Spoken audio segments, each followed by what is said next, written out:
है, तकलीद मासूम के अलावा हो ही नहीं। तकलीद अगर गैर मासूम की होगी तो हराम, इल्लल हराम है। तवज्जो नहीं कर सकते सरकार। ऐबदार बकरे की कुर्बानी जायज नहीं, कोड़े की तकलीद कैसे हो सकती है?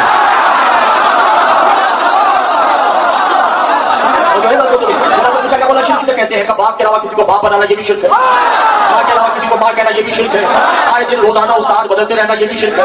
जैसे माशाल्लाह में जाकिर करते कभी शक्कर उसके आगे कभी उसके आगे, ये भी शिर्क है। बाप की तब्दीली भी शिर्क है।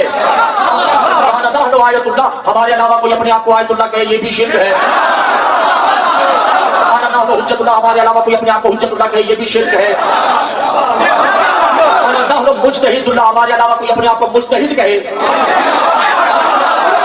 यानी कोई मुज्तहिद अपने आप को मुज्तहिद कहे तो मुशरिक पे लानत तो हो सकती है, उसकी तकलीद नहीं हो सकती।